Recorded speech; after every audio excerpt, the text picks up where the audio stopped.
Hang out with me while I sketch a Squidgame guard in alcohol markers, and I'll share some things that I've learned since becoming an artist in 2023. Whether you're trying to sell your art or not. It's color Christie. I'm also going to talk about this sketch a little bit, but this is not a traditional tutorial because I'm not an expert in drawing people. This was just a quick fun sketch.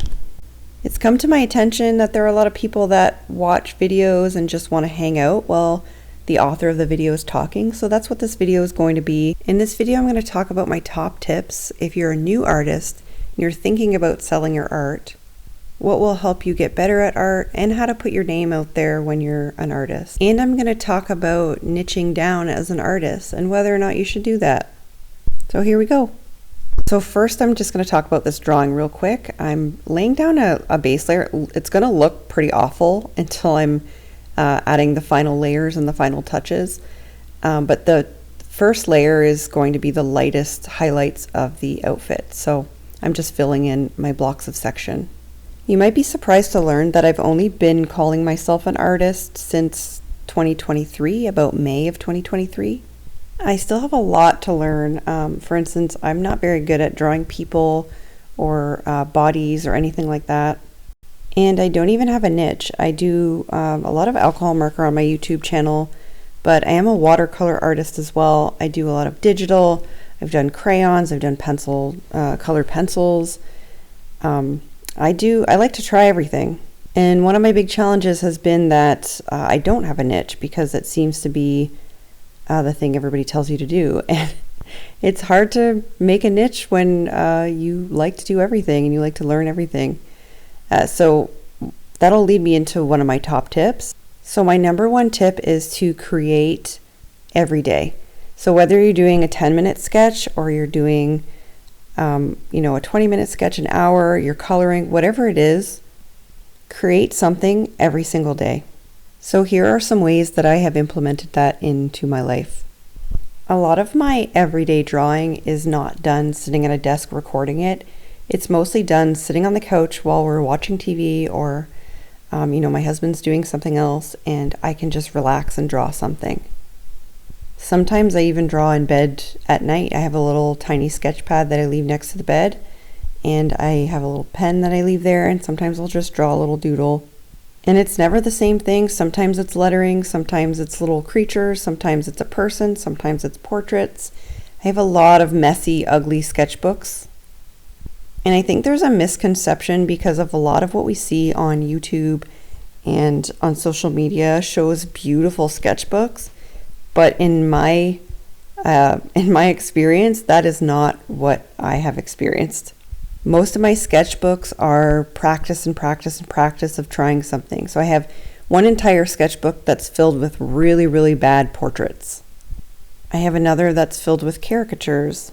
Because in my personal opinion, if you're trying something new and you don't like it, I don't feel like it's quitting. I feel like it's just learning that you don't like something. So I did caricatures for a long time, and I do enjoy doing caricatures, but I don't want to do caricatures all the time. I like to do them periodically. Sometimes I'll go through bouts where I do a lot of them. And I actually started my journey with alcohol marker art by coloring. So I started coloring for a long time, and I was coloring every single day, and I got into the practice of doing it every day. And then I really wanted to start learning alcohol marker techniques. So I started learning shading and different marker strokes and a little bit of blending. And that's really where my art career started.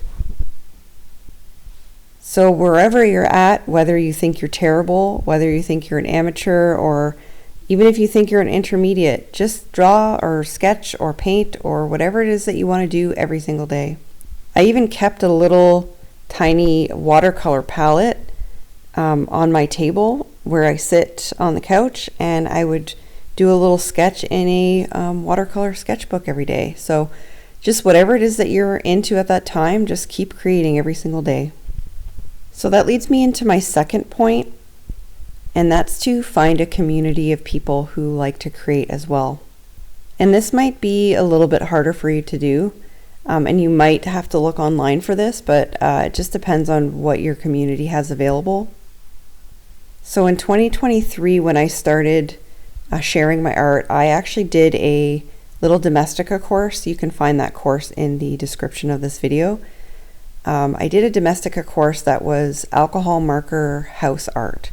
And then I practiced it on a church in my community, and I posted it in a local Facebook group. And I didn't know that there was a local community of artists that got together once a week and they just like to create together. So it wasn't classes, it's a room full of people that bring all their own stuff. Everybody sets themselves up at a table and they just create and talk and just hang out while they're creating. And it's a great way to learn from other artists. A lot of watercolor artists, acrylic, and all kinds of things like pencil sketching and charcoal. And in my community, it's free or by donation. So they have a model there that you don't have to sketch the model. So if you don't draw people, that's okay too. But going back to that every single week and just talking to the people who are creating art and just sort of bumping elbows with all of the people really opened up my world to a bunch of different things. And it kept me thinking about art, so that daily practice got much easier because I was always going back to these people that had a regular art practice. And it forced me to think about what I wanted to create in advance. So this doesn't need to be a big community of people. It could be you and a couple of friends. It could be a coffee shop that you go to. It could be a community of people online that you hang out with.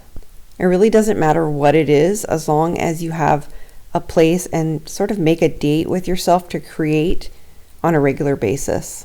So I'm going to jump in and talk about the sketch a little bit here. I added the darker colors, so I added some gray and I added some red, and I'm just filling in the folds, the areas that are more under shadow. So the original pink color is going to be the highlights, and you can sort of see that kind of coming together. So I have my regular mid-tone red, and then now I'm adding in the darker red to just accentuate the shadows and the deeper areas, and then later I'm going to go in with a dark purple and accentuate that even further. And I've also added the first tone of gray. So the first gray is going to act also as a highlight, sort of like what I did with the pink. And my third tip is to do tutorials and learn from other artists. So if you go to classes in your area, or if you watch a lot of tutorials on YouTube, make sure you're following them start to finish. And don't worry about it being perfect. Don't worry about having the exact art supplies that they have. So this sketch is being done in marker, but a lot of the times I will look at other art. So I'll look at watercolor artists or pencil artists, and I'll try to see if I can replicate what they're doing using my own medium, either watercolor or markers. So what I like to do a lot of the time is look at watercolor art and turn it into marker art just to see how the different mediums work. So don't be limited by whatever they're using, but it is, if you're new to a medium, it is really great to watch a lot of tutorials, like the step-by-steps. And I've watched a ton of tutorials and practiced.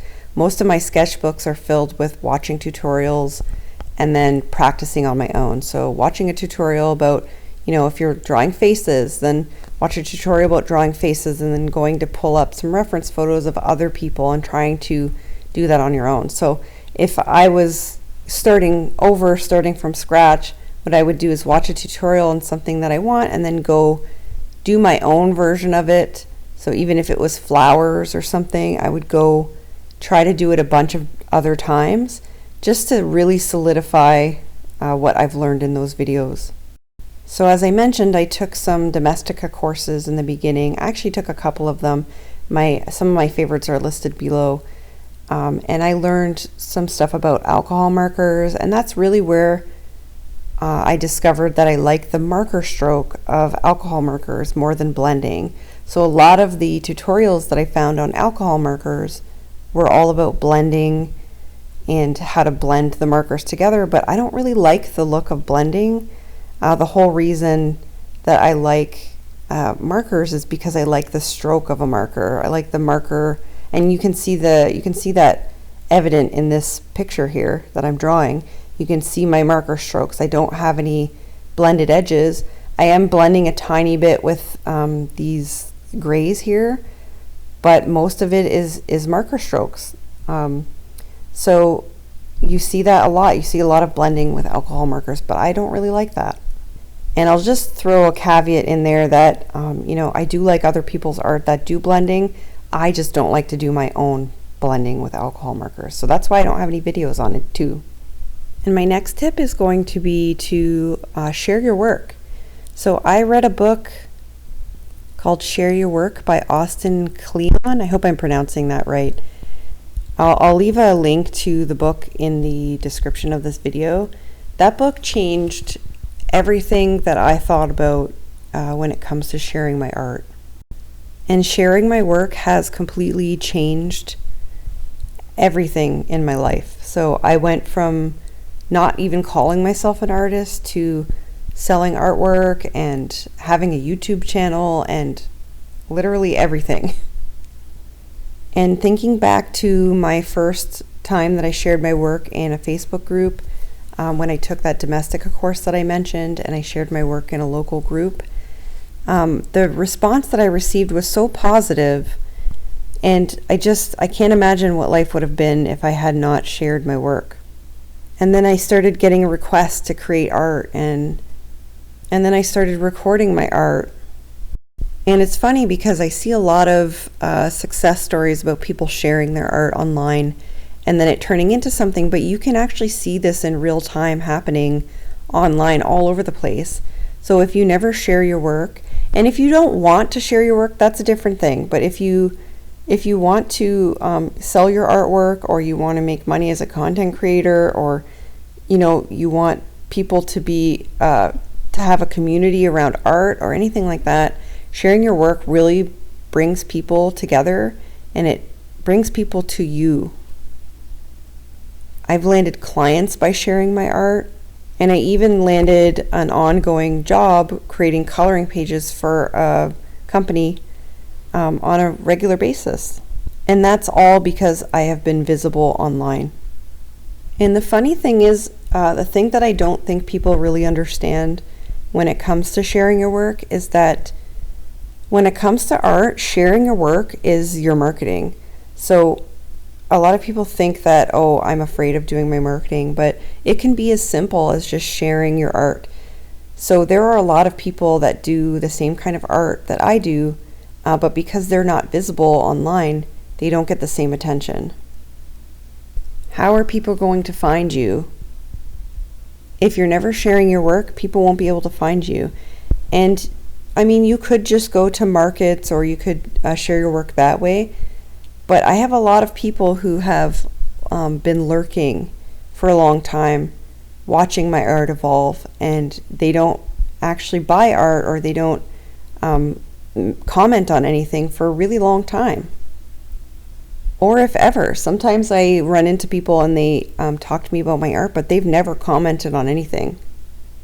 So I highly, highly recommend sharing your artwork, even if you feel like you're not ready. And the fun thing is it's almost better if you feel like you're not ready, because you can see the evolution of your art over time, and you can go back, and your clients can go back and see how your art has developed over time by sharing it. And my next tip is to, if you want to sell artwork, or if you want to make a career as an artist, there are 1,000 ways to do it. And the traditional way of doing it that I have seen a lot of older artists mention is just to create artwork and sell it in galleries, or sell the original pieces. But there are so many other ways that you can create art.